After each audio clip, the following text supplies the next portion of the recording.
재난정신건강위원회 위원장인 백종우입니다. 재난정신건강 가이드라인과 저희 재난위의 네트워크에 대해서 말씀드리겠습니다. 저는 원래 저도 기분장애 그리고 자살 예방을 주로 서브 스페셜로 해왔는데 우리가 2014년에 이제 세월호 사고를 겪었습니다. 이때 이제 이 김은진님의 글이 9.1 외고 수학여행 참사의 이제 생존자 분이시죠. 많은 정신과 선생님들께서 글을 보시고 마음 아프고 뭔가 해야겠다는 생각을 하셨던 걸로 기억합니다. 이때 친구를 구해놓을 수 없었던 자책감, 그리고 부모님들은 이혼하시고 할아버지 할머니들은 건강을 잃고 그 당시만 해도 사람들이 누구도 정신건강의학과 치료가 필요할 거라고 얘기해주지 않았다. 그래서 이제 손을 잡고 함께 울어주세요. 보듬어 주세요. 그리고 전문가를 찾아주세요. 뭐 이런 말씀이 결국 그 여러 전문가들이 세월호 사고 이후에 모이는 계기가 됐고 이후에 뭐 여러 재난에서 함께 하게 됐습니다. 그 당시에 뭐 저희 학회에서 다음 날부터 모였는데 묵념을 하고 시작했고 센터의 통합 재난 심리 지원단이 마련돼서 이제 김현수 센터장님 비롯해가지고 했었고 이때도 유가족은 정신과 전문의들이 맡았었습니다. 당시에 우리 이사장님 그리고 최정호 위원장님 그리고 많은 분들이 함께 해주셨고 지금은 120명 정도가 재난정신건강위원회로 함께 해주시고 계십니다. 그때만 해도 현장에 상담에 지원을 가고 특히 소아청소년 정신의학 전문의 선생님들은 병원 문을 닫고 안산에서 아예 상주를 하기도 하셨고 또 국민에 대한 거, 뭐 지침, 또 언론, 그다음에 여의도나 국회 정부와의 일을 지속적으로 진행했었고 이후에 이제 현재까지 운영되고 있습니다. 이때 이제 한편 우리가 재난이 다 외상후 스트레스 장애는 아니지만 우리가 기억하는 람보와 같은 이 외상후 스트레스 장애 자체가 이게 개인의 문제인가 사회적 문제인가 그리고 개인적 취약성, 보상, 실제 질환 이런 여러 가지 것들이 관여하고 저희는 아직까지 어떤 검사 신뢰는 가지고 있지 못하고 뭐 이런 상황이었습니다. 근데 결국 베트남전 이후에 이제 가장 멀쩡한 그 건강한 미국의 20대가 전쟁에 갔다 온 다음에 여러 가지 문제를 경험하게 됐을 때 1980년에 불과 42년 전에야 진단 기준이 DSM-3부터 확립이 됐고요. 그래서 결국 이 진단 기준의 외부 사건에 의해서 우리의 뇌와 마음이 상처가 입을 수 있다는 것이 의학적으로 인정되고 사회적으로 인정이 됐고요. 그 다음에 우리의 진단서가 이런 사회적 인정에 중요한 역할을 하게 됐습니다. 실제 세월호 사고는 물론이고 저희가 천안함 생존자들에 대해서도 진단서를 발행해서 지금은 100%가 이제 국가유주공자로 지정되기도 했습니다. 결국은 우리 정신의학에서 다루는 게 생물학적, 심리학적 어떤 상황적 요인, 이 다차원적으로 관여하는데 그중에 트라우마는 특히 트라우마 사건이 거기에 누가 있어도 고통을 일으킬 수 있다는 것이 의학적, 사회적으로 인정을 받은 부분이라고 볼 수 있겠습니다. 근데 이제 이럴 때에 우리가 해야 될 거에는 흔히 얘기하는 중립성, 그거는 우리가 환자의 삶을 결정하지 않는다. 이것이 냉담함을 의미하는 건 아니고 같이 반갑게 맞이하고 공감하고 눈물 흘릴 수도 있지만 결정을 우리가 대신하지는 않는 뜻인데 이 트라우마의 현장에서는 이 중립성은 전문적 중립성이고 좀 더 도덕적 독립성도 논의해야 되느냐 뭐 이런 의견들도 있어 왔습니다. 오늘 제가 주로 설명드릴 것들은 이 재난정신건강 지원 가이드라인이라고 이거는 정신건강 기술 개발 사업의 일환으로 이제 재작년에 3년 전에 발표가 된 바가 있습니다. 일본의 이제 국립정신건강연구소장인 요시하루 킴이 한국 3세인데요. 이 재난정신건강을 뭐 30년 가까이 해온 분인데 이분이 적어준 겁니다. 이때 정신과 의사들은 결국 이 환자들의 고통을 눈으로 보고 귀로 듣고 이제 마음을 이렇게 일자와 심자가 있죠. 그것도 이제 가슴으로 듣는다. 집중해서 뭐 이런 얘기인데 실제 전문가들이 어떻게 해 나가야 될까에 관해서 뭐 저희도 초반에 잘 몰랐습니다. 몰랐을 때 여기 발표하는 뭐 정찬 선생님, 석정호 선생님, 뭐 나경철 선생님이나 세월호 이후에는 이런 가이드라인들을 누가 번역하기 시작하면 2시간씩 있다가 누군 잠들면 누가 깨서 밤을 새서 아침에는 완성이 돼 있고 그런 열정들을 보여주셨는데 좀 해외 전문가들 찾아다니면서 또 시스템은 벤치마킹했고요. 지금 우리가 대상자들 흔히 1차는 직접적인 손상을 입은 부상자, 생존자, 희생자들이고요. 2차는 그 유가족, 3차가 이제 구조인력, 의료인, 그다음에 뭐 넓게 보면 언론까지가 이제 1, 2, 3차고 사실 이제 PTSD를 진단할 수 있으려면 여기에 이제 해당하는 것이고 4차는 지역사회, 5차가 이제 간접 외상을 입은 국민들이 대상이 되게 됩니다. 이럴 때 이제 초기에 희망이 있는 허니문 피리어드가 있고 이 코이전이 증가하다가 결국은 어떤 그 2, 3차 가해가 이루어지고 현실적인 문제가 해결되지 않으면 이제 부정적 감정이 악화되는 시기가 있고 이런 고통스러운 과정을 겪다가 또 일주기 반응, 이 주기적 반응이 위험하고 여기 이제 2년에서 5년을 지역사회가 회복으로 가는 과정을 저희가 정신건강 입장에서 다루는 것인데 우리가 알다시피 이제 PTSD의 초기에는 저희가 트라우마를 정상 반응으로 강조하고 병리화하지 않고 1개월 이전에는 어큐트 스트레스 디스오더를 진단할 수 있고 1개월이 지나야 PTSD를 진단하는데 대개 3개월에 한 5개월, 50%, 그다음에 1년에 이제 그보다는 좀 높아지고 하지만 3년이 지난 후에도 한 3분의 1 정도는 증상이 남아있고 다시 재경험할 수 있다는 점에서 PTSD는 시저라이크 리커버리로 회복될 수도 있지만 굉장히 만성화될 수 있는 질환으로 우리가 각 이제 페이지에 따른 대비 중요한데 이제 준비하는 시기에는 교육받고 역량 있고 자격을 갖춘 전문가들이 준비하는 시스템 이런 것들이 이제 재난이나 명단을 확보하는 것들이 필요할 거고요. 지금 저희는 이제 초기 에서 이제 페이지 2로 넘어간 시기고요. 그다음에 이제 3개월까지 그 이후 1, 2, 3, 4단계로 보통 구분하고 있습니다.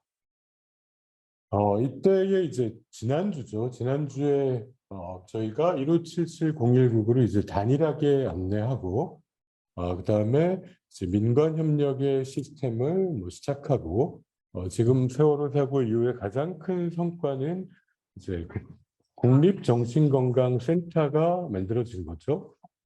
그래서 국립센터와 정신건강복지센터가 초기 지원을 시작하는데 뭐 이거는 어느 나라나 동일합니다. 그 준비된 공공인력 플러스 민간 인력이 처음에 시작하고요. 저희가 주는 가장 큰 메시지는 재난 이후의 이 트라우마 사건에 대해서 일어나는 우리의 부정적 감정은 기본적으로 비정상적 상황에 대한 정상 반응이고 병리화하지 않는다는 것을 알리고 또 이것을 예측하는 사전 설명은 하지 않는다. 그다음에 이때 이제 근거 기반의 프로그램을 해야 되는데 제일 이슈가 됐던 것 중에 하나가 이제 그룹 디브리핑은 수행하지 않는 쪽이 훨씬 많은 근거가 있었습니다. 그래서 집단적 디브리핑은 하지 않는다는 것이고요. 그다음에 우리가 이제 이때 알게 된 정보를 어떤 형태든 누설하지 않는 것은 중요하다고 볼 수 있겠습니다. 그리고 사실 어제 관련된 경찰 조사를 했던 분들이 안타까운 일을 경험했습니다. 그래서 우리나라에서는 특히 재난 이후 직후에 이제 중간 관리자로 책임이 있었던 분들의 자살 사망을 여러 번 겪어왔습니다. 그렇기 때문에 여기에 대한 평가를 또 많이 강조해 왔는데 참 안타까운 일인 것 같습니다. 더 이상 숨기지 않도록 지금이라도 노력이 필요할 것 같습니다. 그 다음에는 저희가 이번에는 재난 첫날에 미디어에 대한 메시지를 가장 먼저 강조했는데 초안은 여기 우리 운영사무국장인 백명재 선생님, 또 정찬 선생님이 또 마련해 주셨는데 이 미디어에 있는 영향이 지금 현재는 저런 PTSD 진단 기준이 만들어진 시기보다 훨씬 고화질의 SNS를 통해서 현장을 경험할 수 있게 하기 때문에 파급력이 매우 크고 이미 이런 고통을 호소하는 환자분들을 많이 보셨을 겁니다. 그래서 저도 평소보다 한 1시간 이상씩 진료가 늦어지는데요. 그리고 이때 이제 낙인화, 혐오가 우리가 위험할 때 더러운 걸 피하게 해주는 순기능이 있지만 또 다른 한편에서는 재난 경험자의 고통을 매우 악화시킬 수 있다는 것을 이제 알려야 되는 시기다라고 생각됩니다. 그다음에 지금 저희가 이제 2주째가 됐습니다. 2주째에는 컨트롤 타워가 지금 통합 지원단, 국가 트라우마 센터가 이 컨트롤 타워가 제대로 작동하는 것이 매우 중요하고요. 그다음에 이제 첫 접촉이 보통 장례식 이후에 이루어지기 시작했고, 그다음에 이제 이때에 그 같은 내용을 또 트라우마 관련 내용을 반복적으로 꼬치꼬치 묻는 것은 좋지 않다. 그다음에 특히 맨메이드 디자스터의 경우에는 분노 반응을 우리한테 표현될 수 있고 이것을 저희가 예상하고 적절히 대처하는 것이 중요하다. 그래서 트라우마 사건에 대해서 물을 때 미리 동의를 구하고 단계적으로 묻고 너무나 구체적으로 하는 것은 시간을 두고 해도 무방하다는 것인데 다만 이 시기에 병리화하지 않는다고 위험하지 않은 것이 아닙니다. 그렇기 때문에 자살 고위험 등은 응급 개입이 필요하다.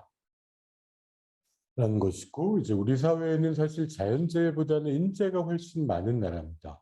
물론 자연재해, 인재의 구분은 재난정신건강의학에서 근거가 보다는 오히려 유사점이 많습니다. 하지만 일반적으로는 좀 더 고통스러운 것으로 알려져 있습니다.